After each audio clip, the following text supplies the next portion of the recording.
25년 동안 소외된 이웃, 독거노인, 그리고 세터민, 또 그 밖에 힘든 사람들을 찾아가서 그들에게 따뜻한 밥 한 끼를 정성스럽게 차려주는 그런 단체가 있습니다.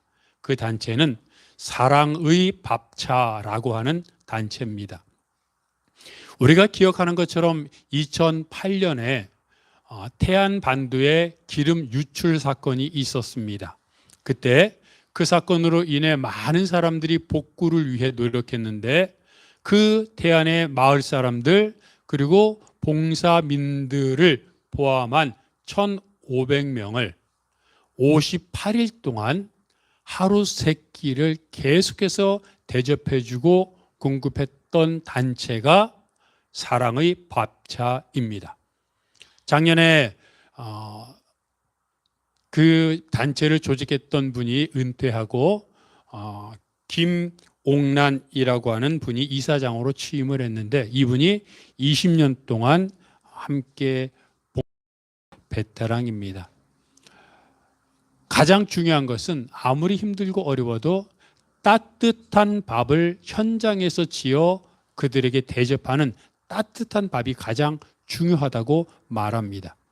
전국 어디든 원하는 곳이 있으면 그들에게 달려가야 되기 때문에 몇백 명의 밥을 준비하려면 여러분들 다 아시는 것처럼 적어도 4시간 이상의 준비가 필요하다고 합니다. 그래서 아침 출발해야 되니까 식사를 하려면 전날 저녁에 다 시장을 보고 준비를 다 해놓습니다.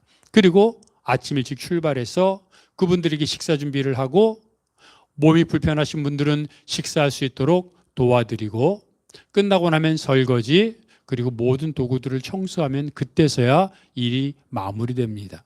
인터뷰하는 사람이 힘들지 않나라고 물어봤더니 대접하기 위해 이른 새벽에 껌껌한 새벽에 무거운 몸을 이끌고 집을 나설 때마다 괜한 고생을 한다라는 생각을 늘 한다고 합니다. 그렇겠죠. 얼마나 몸이 힘들겠습니까?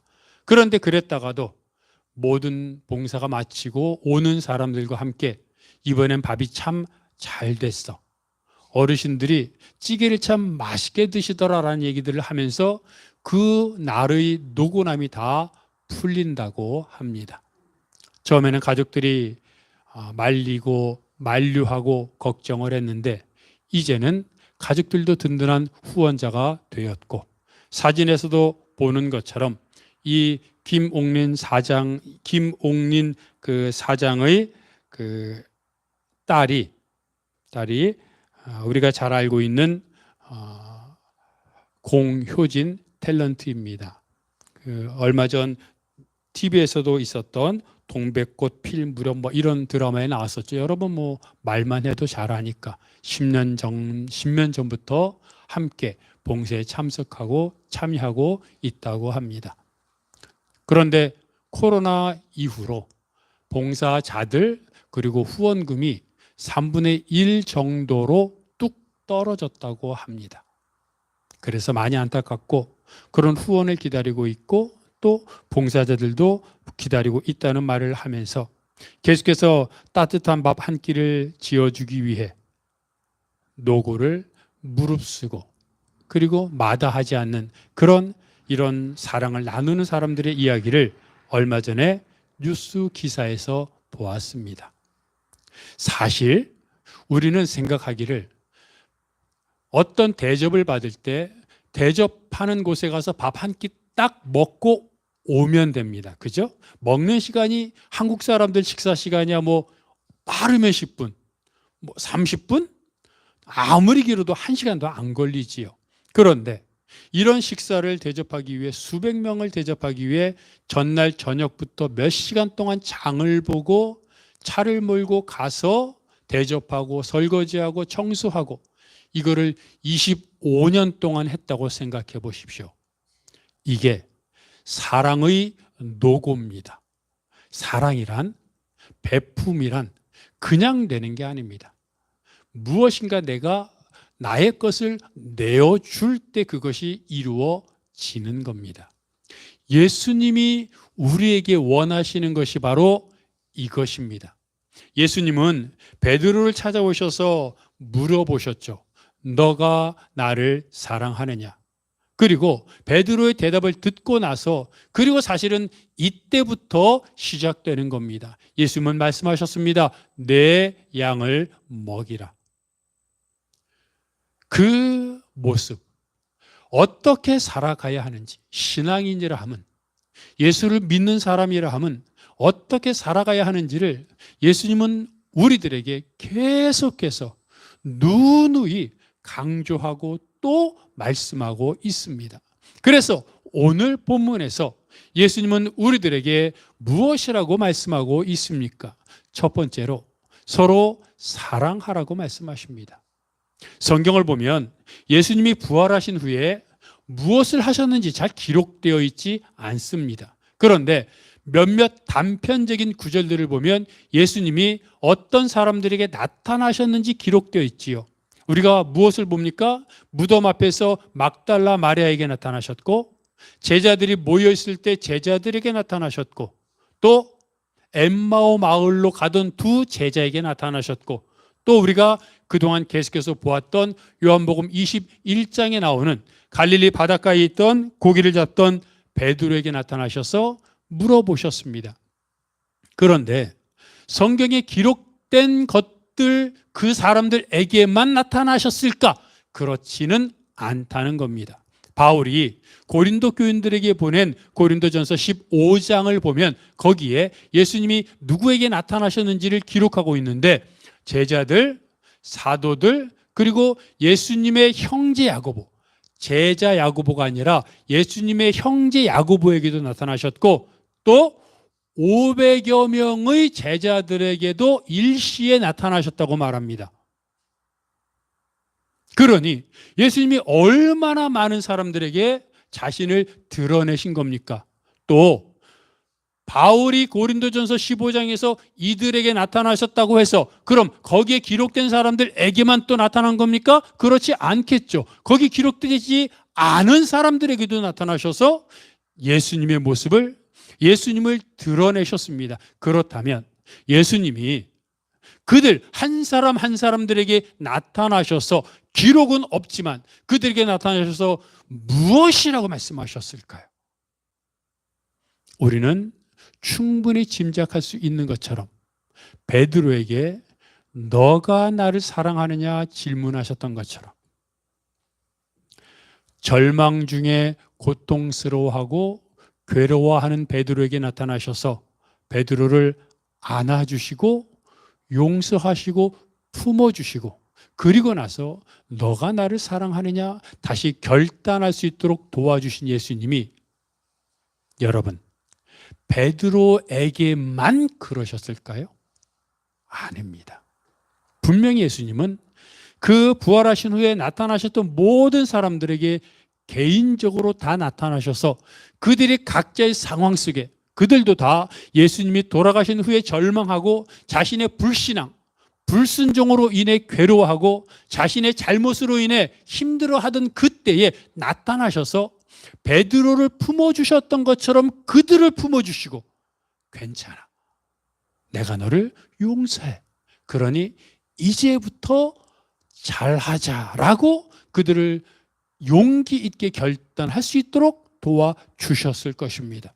그리고 그 예수님이 베드로에게, 또 500여 명의 형제들에게, 또 예수님의 형제 야고보에게, 또 성경에 기록되어 있지 않은 수많은 사람들에게 나타나셨던 예수님이 오늘 이 땅에서 신앙생활을 하는 바로 우리들에게도 나타나셔서 너가 나를, 얘야, 나를 사랑하니? 라고 묻고 계시다는 겁니다. 여러분, 예수님은 왜 사람들에게 나타나셔서 예수님을 사랑하는지 계속해서 질문하고 또 질문하고 있는 겁니까?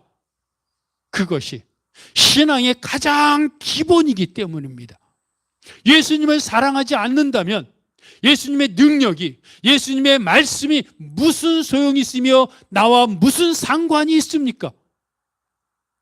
예수님을 사랑해야, 예수님 말씀대로 내가 동행한다고 내 마음 가운데 결단이 있어야 예수님과 상관이 있고 그리고 내 삶이 바뀌기 때문입니다. 그래서 우리는 여러분 이 시간 다시 한번 예수님이 나를 향하여 너가 나를 사랑하느냐라고 물으실 때 대답할 수 있어야 합니다. 여러분 마음속으로 한번 대답해 보십시오. 우리들 각자를 향하여 예수님께서 얘야 나를 사랑하니? 나를 사랑하느냐? 물으실 때 여러분 무엇이라 대답하시겠습니까? 이것이 가장 기본적인 것이고 나에게 늘 자주 되물어야 하는 기본적인 결단의 시작입니다. 아마도 여러분은 모두 속으로 제가 주님을 사랑합니다 고백했을 것입니다. 그런데 계속해서 지금까지 말씀드린 것처럼 내가 주님을 사랑한다는 게 얼마만큼의 사랑인지 가늠되지 않는다는 겁니다. 베드로가 주님을 위해 죽을 것처럼 그렇게 큰 소리로 외쳤지만 결국 그도 예수님을 부인했고 그것 때문에 창피하여 예수님이 너가 나를 사랑하느냐고 물으실 때 애둘러서 제가 주님을 사랑하는 줄 주님이 아십니다라고 대답했던 것처럼 나도 사실은 이렇게 편안하게 앉아서 예배 시간에 주님 제가 사랑합니다 라고 대답할 수 있지만 정말로 내가 그런 선택의 순간에 신앙과 믿음과 그런 순간순간 여러 가지 이익 가운데 이익을 선택할 것인가 신앙을 선택할 것인가 순간순간 선택의 순간에 내가 정말 주님을 사랑하느냐고 내가 물어봐야 하는 순간에 그때도 내가 주님을 사랑한다고 고백할 수 있는지 스스로 자문해 봐야 합니다. 시험 기간을 맞이하여 학생들이 열심히 시험 공부를 하며 속으로 친구들한테는 다르게 얘기해도 마음속으로는 이렇게 생각할 겁니다. 이번에는 시험 준비 많이 했어. 내가 몇 시간 앉았어. 이렇게 생각할 겁니다. 물론 공부를 안 한 친구도 있지만 한 친구들은 그렇게 생각할 겁니다. 그런데 그들이 생각한 것처럼 정말로 공부를 열심히 준비했는지는 자기 생각으로 확정되지 않습니다. 시험을 봐야 합니다.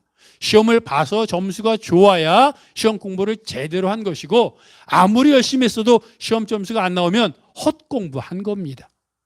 많은 사람들이 살쪄서 고민이죠. 그래서 사람들이 다이어트 안 한다 하지만 수없이 많이 시도합니다. 그래서 이번에는 꼭 신년을 맞았으니 살 좀 빼야지라고 생각하고 열심히 살을 뺀다고 안 먹습니다. 운동하고 안 먹고 걷고 그리고 뭘 먹을 때마다 이거 먹을까 말까 고민하면서 한 달을 살았다고 칩시다. 이렇게 내가 살을 빼려고 고생했는데 이번에 정말 내가 살 많이 빠졌어 라고 하면 빠진 겁니까? 아닙니다. 그 사람이 정말로 살을 빼기 위해 안 먹었는지 자기도 모르는 사이에 무엇인가를 먹고 안 먹은 걸로 생각했는지 노력했는지는 내가 살 빠졌어 라고 한다고 되는 게 아니라 체중계 위에 올라가 봐야 되는 겁니다. 그래서 체중계가 눈금이 덜 나가야 정말로 안 먹은 것이고 자기가 생각했던 것과 결과가 일치해야 되는 것처럼 신앙도 사랑도 마찬가지더라는 겁니다. 내가 주님을 사랑한다고 말하면 사랑하는 것이라고 나는 생각하지만 그것은 체중계 위에 올라선 사람처럼 시험을 본 학생처럼 어떤 상황 속에서 맞닥뜨려질 때 내가 고백한 것과 내 신앙이 일치해야 그것이 진짜인 겁니다. 그러면 내가 정말로 주님을 사랑하는 줄 어떻게 할 수 있습니까? 예수님은 이것이 너희의 신앙, 너희가 예수님을 사랑하는 것을 확증할 수 있다라고 우리에게 말씀하셨는데 이것이 바로 요한복음 14장 21절, 23, 24절에 기록되어 있습니다. 요한복음 14장 21절과 23절, 24절을 한번 여러분 읽어볼까요? 시작.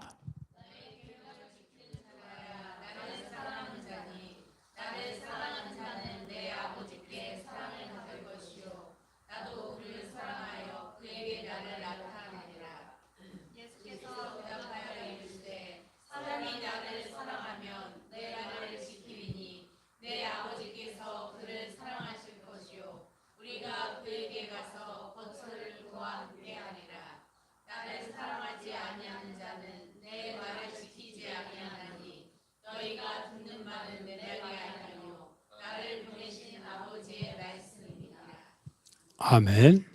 예수님이 요한복음 14장 21, 23, 24절 말씀을 통해 뭐라고 말합니까? 너희가 나를 사랑하느냐? 그럼 내 계명을 지킬 것이다.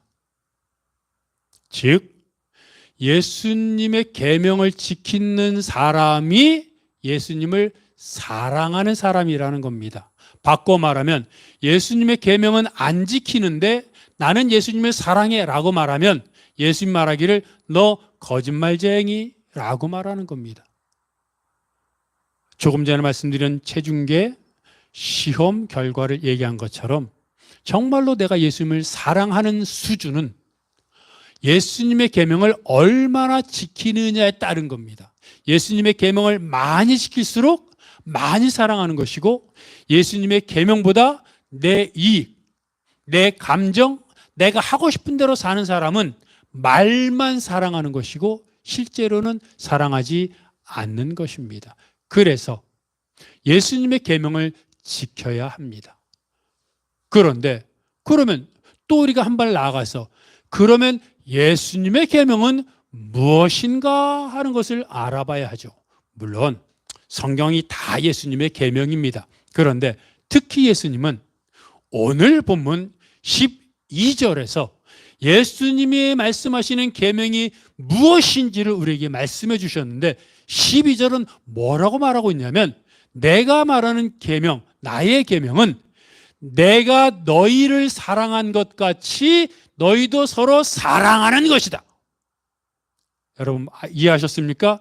내 계명은 내가 너희를 사랑하는 것처럼 너희도 서로 사랑하는 것이다 라고 하는 겁니다. 그러니까 정리해보면 예수님을 사랑하는 사람은 서로 사랑하는 사람. 아니 예수님을 사랑하면 예수님을 사랑해야 되는데 예수님은 나 사랑하지 말고 너희들끼리 사랑해라고 말하는 겁니다. 그러니까 나는 예수님을 정말 사랑할 거야 그러면 그 사람은 내 주위에 있는 사람을 사랑하면 되는 겁니다. 사랑 누가 말했나? 정말 사랑이란 단어 늘 듣는 것 아닙니까? 요즘 드라마 주제가 다 사랑입니다. 그래서 사랑이란 말 뜻이 무엇일까 한번 제가 찾아봤습니다. 그랬더니 사랑은 누군가를 애틋하게 그리워하고 열렬하게 좋아하는 마음이다. 애틋하게 그리워하며 열렬하게 좋아한다. 그러니까 뭐 어려울 것 없습니다. 좋아하는 게 사랑입니다. 우리가 생각하는 게 맞아요. 좋아하는 게 사랑입니다. 근데 여러분 중요한 것은 내가 누군가를 사랑할 때 내 주위에 있는 사람들을 여러분 한번 생각해 보십시오. 그 사람이 누구인지에 따라 사랑의 정도가 달라진다는 겁니다. 그죠? 내 자녀가 있고 가족이 있고 친구가 있고 회사 동료가 있고 이웃이 있습니다. 근데 어떤 사람을 생각하면 나도 모르게 웃음이 지어지고 아유 그 사람 지금 뭐하고 있지? 연락 한번 해볼까? 아유 내가 지금 돈이 생겼는데 그 사람 갖다 줄까? 식사 한번 이런 사람이 있죠. 근데 어떤 사람을 생각하면 생각도 하기 싫어 하고 빨리 건너뛰는 사람이 있습니다. 어떤 사람을 생각하면 몸이 건조합니다. 왜요? 사람에 따라 상황에 따라 다른 것은 그 사람과 나와의 관계가 다르기 때문입니다. 그래서 여러분 잘 생각해 보면 사랑은 좋아하는 것인데 이 사랑이 다른 말로 표현되는 겁니다. 그래서 잘 생각해 보면 어떤 사람이 나에게 잘못을 했어요. 그래서 나에게 잘못하고는 와서 죄송합니다. 용서해 주십시오라고 용서를 빌 때 그 사람을 사랑한다면 그 사람에 대한 사랑은 용서라는 단어로 표현될 수 있습니다. 그 사람에게는 사랑이 용서입니다. 어떤 사람이 잘못된 길을 가고 있어요. 근데 그 사람이 정말 잘못된 길을 가고 있는데 그 말을 해주는 게 여러분 어렵습니까? 쉽습니까? 어렵죠. 말하면 자존심 상한다 그러고 뭐 여러 가지 많은 관계가 틀어질 수 있기 때문에 어쩌면 관계가 악화될 또는 욕을 먹을 각오를 하지 않으면 얘기할 수 없습니다. 그런데 정말로 그 사람을 사랑한다면 그 사람이 잘못된 길을 갈 때 충고할 수 있어야 됩니다. 왜요? 사랑하니까. 그래서 그 사람에 대한 사랑은 충고입니다. 권면입니다. 어떤 사람을 생각했더니 얼마 전에 만났는데 사업이 부도가 나고 또 여러 가지 어려운 일로 인해서 밥도 굶고 이런 생각이 났습니다. 아이고, 내가 깜빡했다. 그 사람 찾아가서 밥 한 끼 해장국이라도 한번 거하게 먹어야겠다 생각해서 그 사람을 찾아가서 해장국집 가서 해장국을 맛있게 먹습니다.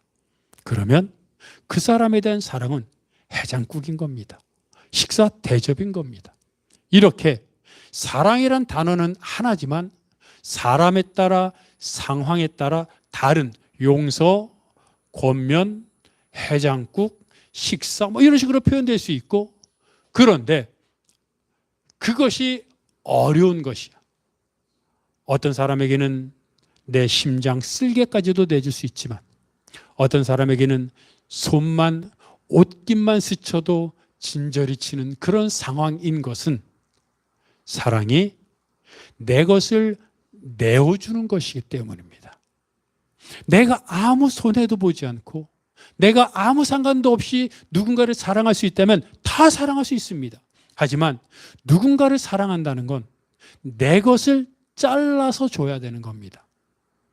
누군가에게 식사 대접을 하고 해장국을 먹어도 그 사람에게 돈을 내야 되고 시간을 내야 되고 관심을 쏟아야 됩니다.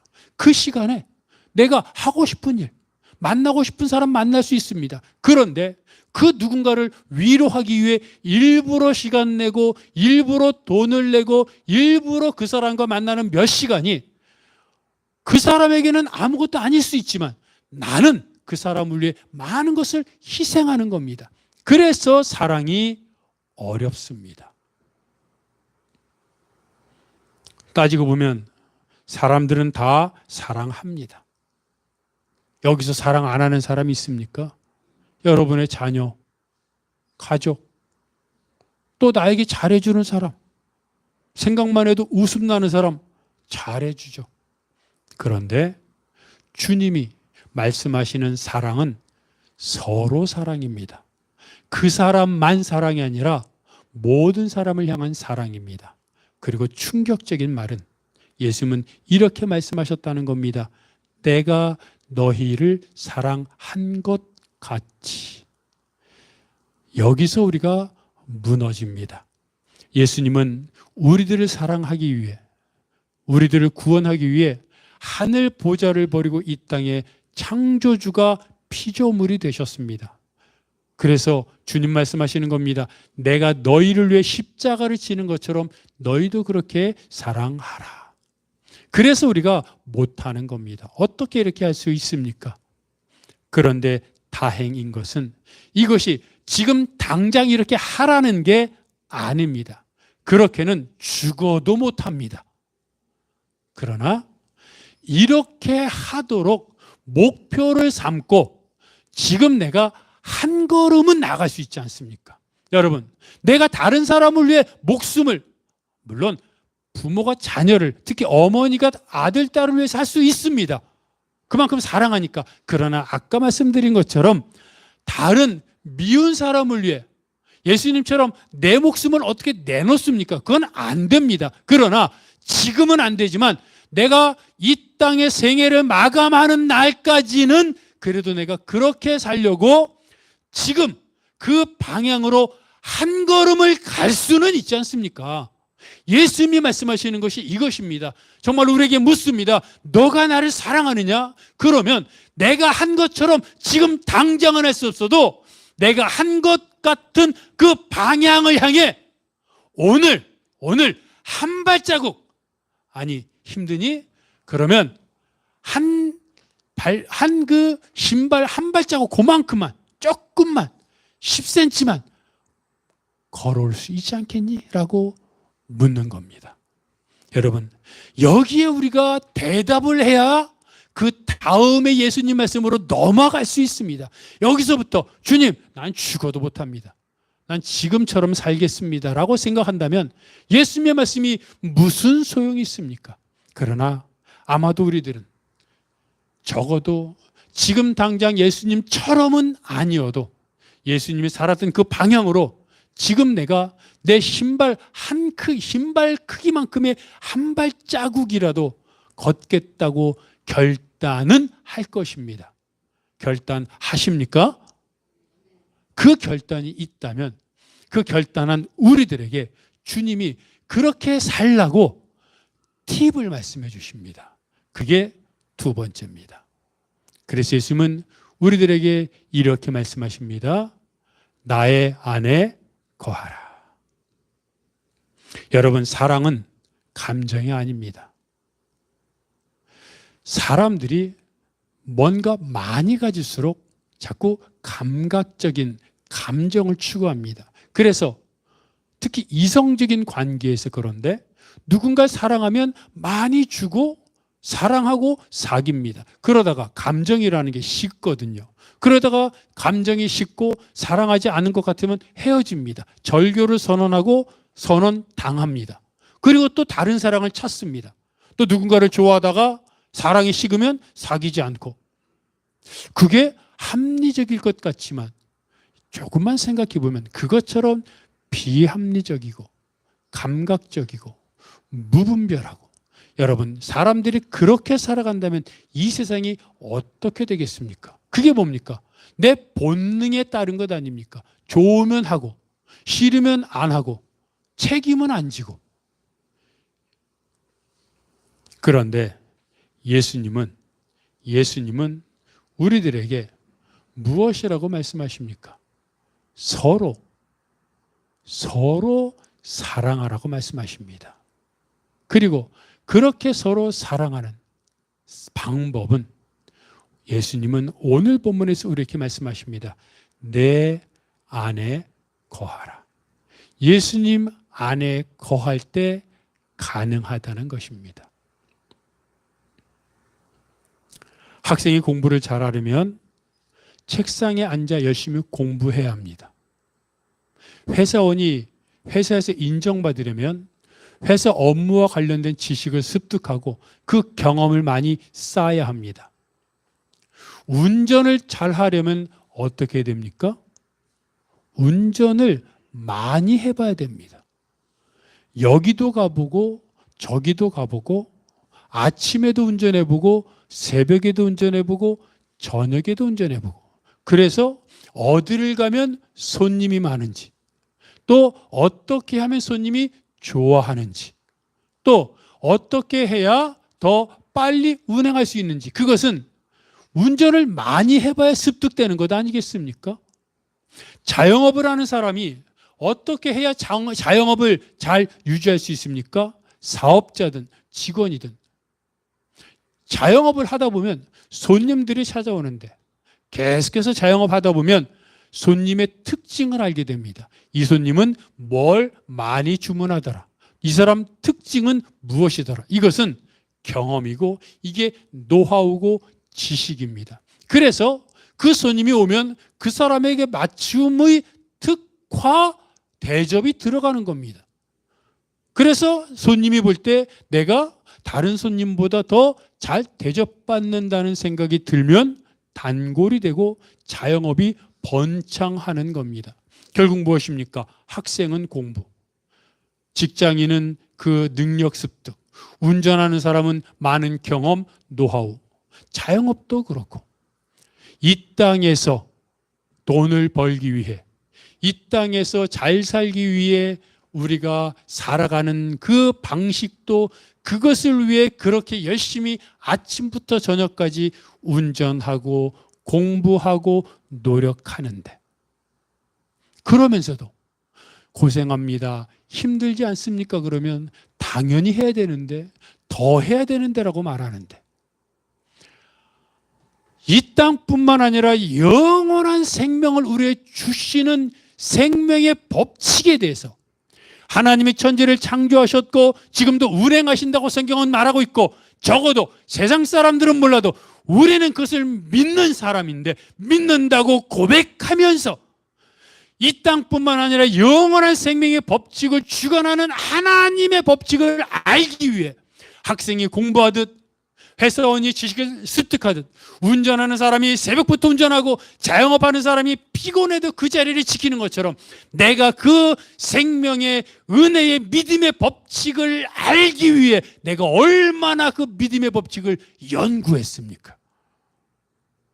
얼마나 하나님의 말씀대로 살면 하나님이 이렇게 하면 복 주시더라, 하나님이 원하시는 것은 이것이더라, 성경에 다 기록되어 있고, 많은 믿음의 사람들을 통해 성공한 믿음의 사람, 실패한 사람, 그런 경험을 다 기록해 놓으셨는데, 그래서 우리에게 참고하라고 예제까지 다 주셨는데, 그것을 읽어나가면서 하나님이 이렇게 하시면 복을 주시는구나, 이렇게 하면 30배, 60배, 100배까지도 주시는구나, 다 기록이 되어 있는데, 그거를 마치 직장인이, 학생이 공부를 하며 뼛속 깊이까지 체득하듯이 하나님 말씀을 그렇게 연구하며 묵상하며 읽어가며 이것이 나에게 이루어지도록 그렇게 열심히 우리가 얼마나 묵상하며 기도했습니까?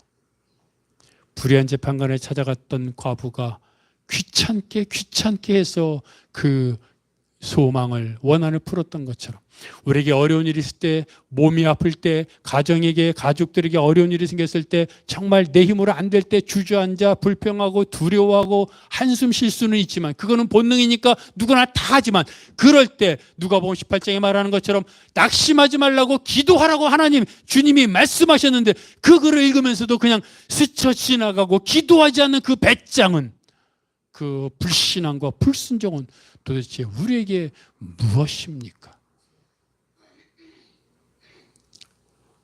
적어도 학생이 공부하는 것만큼, 직장인이 기술 습득하는 것만큼 그 정도는 혹시 아닐지라도 정말로 내가 예수님을 사랑하고, 그리고 예수님 말씀대로 살면 복을 받는다는 걸 내가 정말 믿는다면, 하나님 말씀 앞에 나아가 조금이라도, 짬을 내 한 장이라도 더 읽고, 짬을 내 1분이라도 그 생각나는 누군가를 위해 주여 도우소서, 주여 그들의 한숨 소리를 들으소서, 이렇게 기도할 수 있는데, 과연 우리가 그렇게 살고 있는가 하는 겁니다.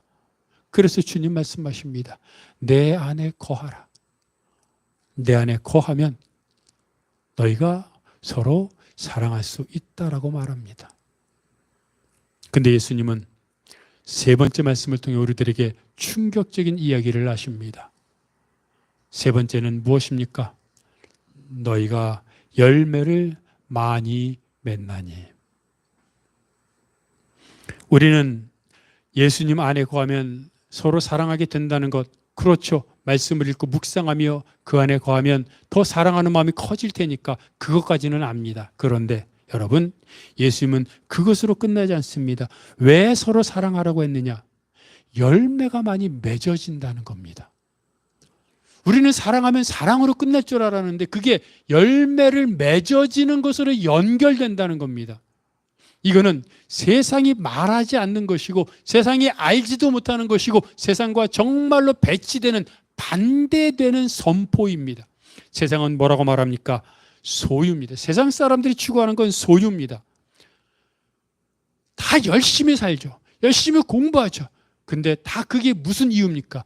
돈 많이 벌어서, 사회적인 지위 높이 올라가서, 또 하고 싶었던 것 이루고 쌓고, 그래서 편하게 또는 누리고 살려고 하는 겁니다. 거기서 자유로울 사람이 어디 있습니까? 그건 본능입니다.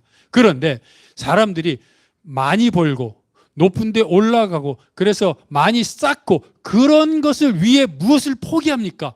여러분, 발음, 선, 나눔, 이런 것들을 포기하게 됩니다. 사람들은 많이 갖기 위해 다른 사람들을 향한 긍휼의 마음을 포기합니다. 높이 올라가기 위해 다른 사람을 짓밟아야 한다고 생각하니까 공정, 발음 이런 걸 포기해도 된다고 생각합니다. 그래야 많이 쌓고 많이 벌고 많이 누릴 수 있다고 생각합니다. 그래야 행복하다고 생각하지요. 근데 성경은 정반대로 말합니다. 서로 사랑하라. 사랑한다는 게 아까 뭐라 그랬습니까? 희생이라 그랬습니다. 나눔이라 그랬습니다. 사랑하기 위해서 하나님 앞에 나아가야 된다고 그랬습니다. 그런데 예수님은 그러면 너희가 열매를 많이 맺을 것이라고 말합니다. 반대 아닙니까?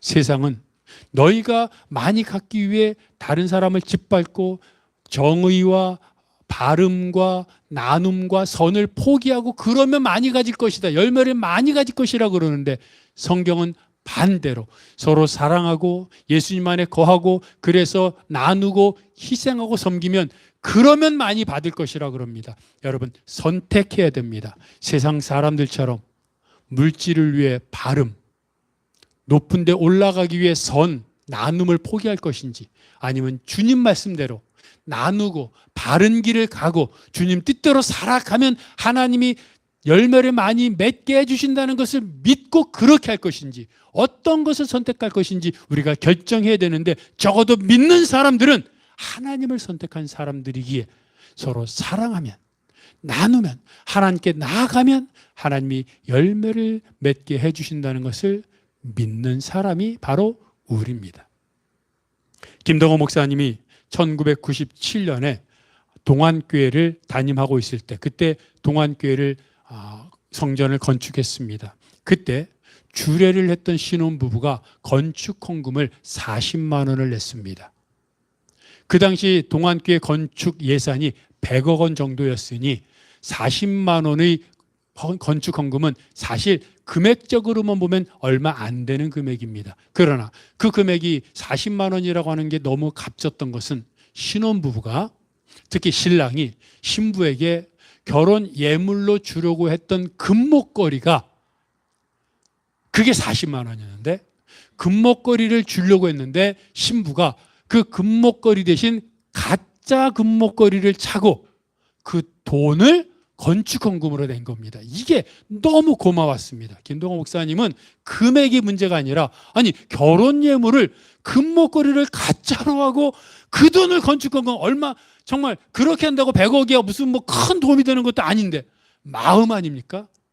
너무 고마웠습니다. 근데 바로 같은 날 김동호 목사님이 주례한 젊은 목사 부부가 지방에서 청빙을 받아 간다고 인사를 왔습니다.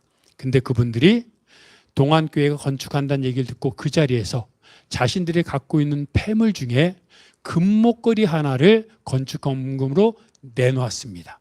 김동호 목사님이 주례했던 젊은 목사 부부가 가면서 금목걸이 하나를 폐물을 건축헌금으로 내놓고 갔습니다. 같은 날에 이루어진 건데 김동호 목사님이 그 젊은 목사 부부가 내놓은 금목걸이를 건축헌금으로 내놓은 금목걸이를 자기 돈으로 샀습니다.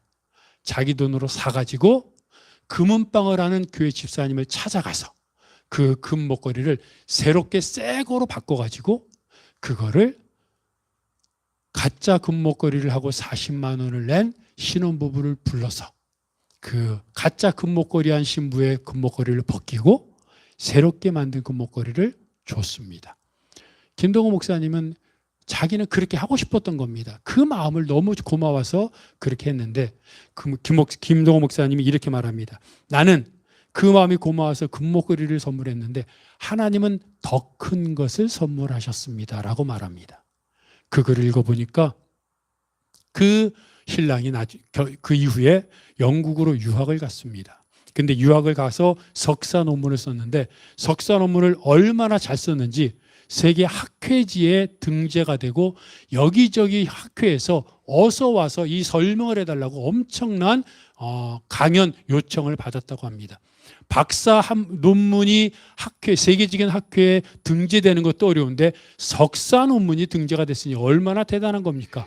근데 그렇게 해가지고 이제 했고 또 그 실력이 있으니 열심히 해서 박사학위도 땄고 박사학위를 따자마자 영국의 한 대학의 교수가 되었습니다.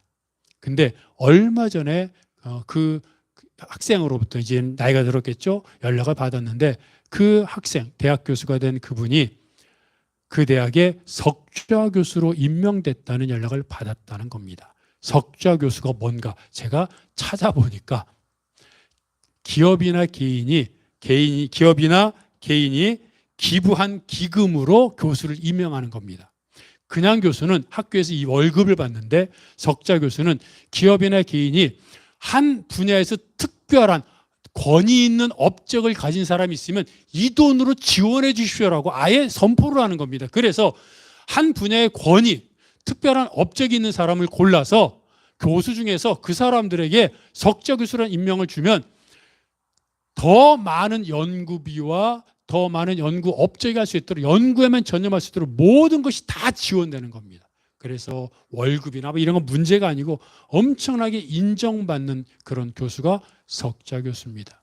그리고 우리나라 법무부에서 우리나라 인재로 인정받아서 우리나라에서도 일할 수 있는 기회가 주어졌다고 그렇게 글을 썼습니다. 설마 건축헌금 40만 원 했다고 그렇게 줬을 수도 있지만 저는 그렇게 생각하지 않습니다. 그 마음입니다. 건축헌금을 금목걸이를 가짜로 하면서 40만 원을 냈던 그 신앙의 그 마음이 계속 이어졌으니 그 건축헌금만 그 마음으로 했겠습니까, 여러분? 그분이 살아가면서 얼마나 바른 길을 걸었겠으며 얼마나 신앙적으로 하나님이 좋아하시는 믿음의 발걸음을 아까 제가 말한 것처럼 지금 당장 예수님처럼 살 수는 없지만 예수님이 걸어갔던 그 방향으로 한 걸음 한 걸음 뚜벅뚜벅 걸어갔겠죠. 그랬더니 하나님이 그 모습을 보고 석좌 교수 또 인재로 또 이렇게 쓰임받도록 인정받도록 세우셨다는 겁니다. 여러분, 사람들은 갖는 게 목표입니다. 그래서 갖는 걸 위해 다른 사람들은 자꾸 소외시킵니다. 소홀히 합니다. 그런데 하나님은 반대로 말합니다. 갖는 게 목적이 아니라는 겁니다. 하나님 앞에서 서로 사랑하면 그것을 위해 하나님 안에 거하면 갖는 거는 하나님이 준다는 겁니다. 근데 하나님이 주는 건 뭐라고요? 누가복음 6장 38절 후히 되어 누르고 흔들어 넘치도록 그것도 와서 가져가라가 아니라 안겨준다고 말합니다. 그게 뭐예요? 30배, 60배, 100배입니다. 여러분, 우리가 결단해야 됩니다. 예수님을 사랑합니까?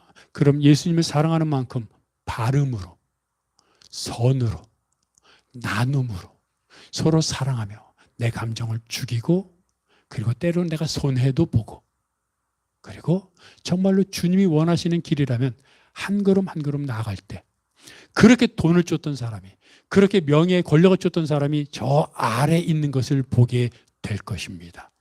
하나님이 지키신다는 것을 기억하면서 너가 나를 사랑하느냐 물으실 때 주님, 제가 주님을 사랑합니다. 근데 지금은 이것밖에 못 되오니 한 걸음 한 걸음 주님을 위해 걷겠습니다. 결단하고 주님과 동행하는 여러분이 되시기를 바랍니다. 말씀을 기억하면서 다 함께 일어나셔서 다 표현 못해도 다 고백 못해도 다 알 수 없어도 주님의 사랑 닮아가겠다고 고백하며 찬양하겠습니다.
그렇습니다. 하나님의 그 사랑은 얼마나 아름다운지 모릅니다. 하나님의 그 사랑은 얼마나 날 부욕해 하는지 모릅니다. 하나님의 그 사랑이 얼마나 크고 놀라운지, 하나님의 그 사랑이 얼마나 나를 감격하게 하는지 모릅니다. 우리가 이 사랑 한번 경험하고 나면 다른 게 눈에 들어오지 않습니다. 그래서 한번 경험해 봐야 합니다. 그래서 주님 말씀대로 살아가야 합니다. 주님, 나에게 믿음을 더하소서. 주님을 사랑하며 발음으로, 믿음으로, 선함으로, 나눔으로 살게 하여 주시옵소서. 동성으로 기도하겠습니다. 하나님 아버지, 주여 날마다 매 순간마다 하나님 말씀으로 하나님과 동행하며 하나님께 나아가는 저희들이 되게 하여 주시옵소서. 세상 사람들은 자신의 이익을 위해, 세상 사람들은 자신의 욕심을 채우기 위해, 자신의 감정을 표현하기 위해 살아가지만 그것이 행복으로 가는 지름길이라고 생각할지 모르지만 우리는 하나님의 말씀을 힘입어 서로 사랑하며 예수님 안에 구하며 말씀과 기도의 삶을 살아갈 때 하나님이 우리에게 더하여 주신다는 것을 경험하여 나를 아름답게 하시며 감격하게 하시며 부여하게 하시며 그거 놀랍게 하시는 하나님의 은혜 가운데 서서 하나님을 바라보며 하나님을 경험하며 주여 나를 어찌하여 이렇게 나에게 크고 놀라운 은혜를 주셨습니까 고백했던 다윗처럼 하나님께 그 은혜를 감격하며 고백하게 도와 주시옵소서. 그래야 정말 우리가 믿음으로 살게 하셔서 믿음이, 은혜가, 능력이 하나님 안에 전부임을 깨닫게 하셔서 제 말씀으로 말미암아 은혜 가운데 살아갈 수 있도록 아버지 하나님 붙잡아 주시옵소서. 주여, 우리가 고난 가운데 있습니까? 우리가 풀리지 않는 문제 가운데 있습니까? 근심과 절망과 두려움 가운데 있습니까? 주여, 우리 가운데 말씀하셔서 손잡아 주셔서 하나님의 은혜와 능력으로 담대케 하시고 평안케 하시고 강건케 하셔서 하나님의 은혜와 능력으로 살아갈 수 있도록 주여 도와 주시옵소서. 붙잡아 주셔서 하나님 말씀으로 하나님의 은혜로 가득 채워 주시옵소서. 주여, 하나님, 너가 나를 사랑하느냐 물어보실 때 주님, 제가 주님이 기대하는 만큼은 아닐지 몰라도 주님 사랑하오니 한 발자국이라도 주를 위해 살겠습니다 고백하게 도와 주시옵소서. 그래서 오늘, 내일 주님을 위해 나아가게 하시고, 그랬더니 하나님의 은혜가 나와 우리 가족을, 기도 제목을 둘러 가득 채우는 은혜와 능력을 경험하게 도와 주시옵소서. 이 모든 것 예수 그리스도의 이름으로 기도하오며 이제는 우리 주 예수 그리스도의 은혜와 아버지 하나님의 사랑하심과 성령님의 교통하심이 하나님 말씀대로 사랑한다고 고백하며 주님을 의지하며 경험하며 살겠다고 다짐하는 모든 성도들 머리 위에, 그들의 가정과 사역과 기도 제목 위에, 이 교회, 이 민족, 온 세계 복음화 위에 영원토록 함께 하옵시기를 간절히 축원하옵나이다. 아멘.